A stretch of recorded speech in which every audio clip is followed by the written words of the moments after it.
Hello class, कैसे हैं आप लोग। आज हम लोग बात करेंगे कक्षा 10 जीवन विज्ञान यानी लाइफ साइंस और 2024 का ये WBBSC का West Bengal board of secondary education का ये पेपर है क्लास 2024 का। तो पहला है आपका हार्मोन और तंत्रिका में अंतर। तो दोनों में क्या अंतर है, दोनों का बीच में लिखना है। रासायनिक संदेशवाहक होते हैं, हार्मोन की बात करें, और तंत्रिका तंत्र विद्युत संकेतों द्वारा कार्य होता है। उसके बाद प्रभाव धीमा लेकिन लंबे समय तक रहता है हार्मोन का।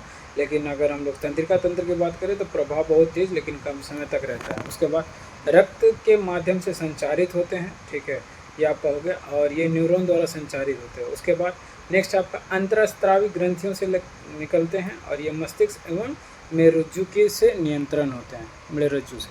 उसका मांसपेशी का कुछ प्रकार देखते हैं क्लास, बाइसेप्स, पेरिफॉर्म और लेटिसिम्स डॉर्सी मांसपेशी का प्रकृति। तो बाइसेप्स का आपका फ्लेक्सेसर मांसपेशी होगा और पेरिफॉर्म का आपका रोटेटर मांसपेशी है।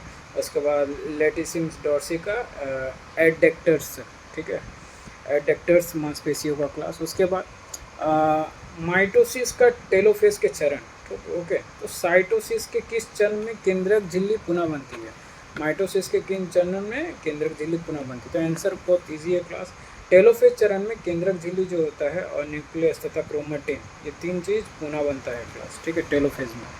उसके बाद पुष्प पौधों में जो लैंगिक जनन होता है, तो वहाँ पे इससे सवाल है, पुष्प पौधों में जो लैंगिक जनन के समय कौन सी घटना होती है?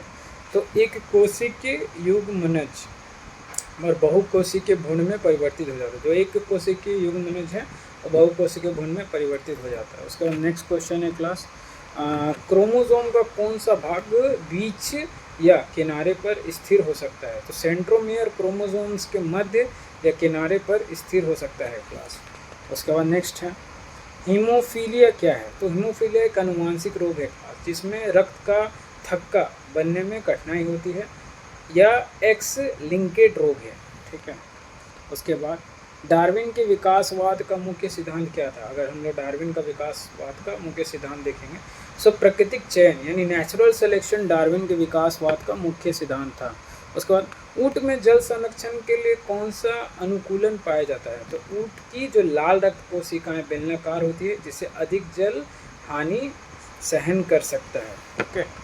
उसके बाद न्यूरॉन की संरचना, तो न्यूरॉन में न्यूरोलेमा और मेडुलिन शीथ के बीच में कौन सी कोशिका पाई जाती है? इसको हम लोग स्वान सेल बोलते हैं क्लास, आंसर होगा स्वान सेल पाई जाती है।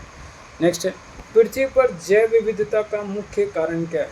इवोल्यूशन तथा अनुकूलन जैव विविधता का मुख्य कारण है। दो, इवोल्यूशन तथा अनुकूलन जैव विविधता का मुख्य कारण है।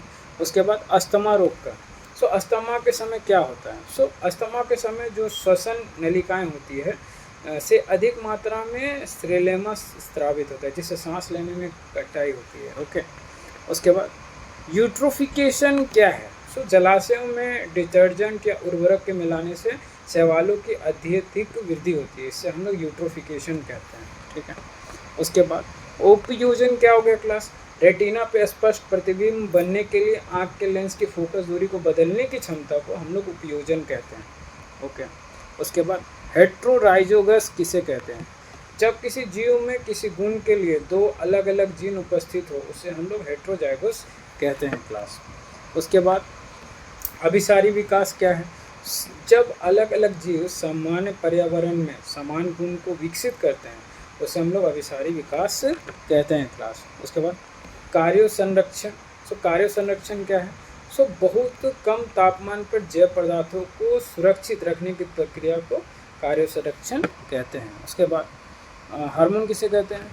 हार्मोन रासायनिक संदेशवाहक पदार्थ है, ओके, ये आप एक पॉइंट लिख सकते हैं। उसका न्यूरॉन की मूल इकाई क्या है? तंत्रिका तंत्र। न्यूरॉन तंत्रिका तंत्र की संरचनात्मक एवं क्रियात्मक इकाई है। उसका माइटोसिस कहाँ होता है? शारीरिक कोशिकाओं में माइटोसिस होता है। जीन क्या है? वंशगति की इकाई को हम लोग जीन कहते हैं। प्राकृतिक चयन किसने दिया? चार्ल्स डार्विन ने प्राकृतिक चयन दिया। उसके बाद नेक्स्ट है परीक्षा के लिए आप क्या क्या देख सकते हैं? हार्मोन और तंत्रिका में अंतर, माइटोसिस के चरण, अनुकूलन विकास, अनुवांशिक रोग, पर्यावरण प्रदूषण, यूट्रोफिकेशन, जीव विविधता, न्यूरॉन के संरचना, ये सारे टॉपिक्स में मैंने अभी कवर अप कर दिया है class. Thank you so much and this is the previous year question, ये आपका पुराने साल का 2024 का पेपर है, WBSSC West Bengal board of secondary education. Subject है आपका क्लास आपका life science. Okay, so thank you so much guys, जय हिंद जय भारत।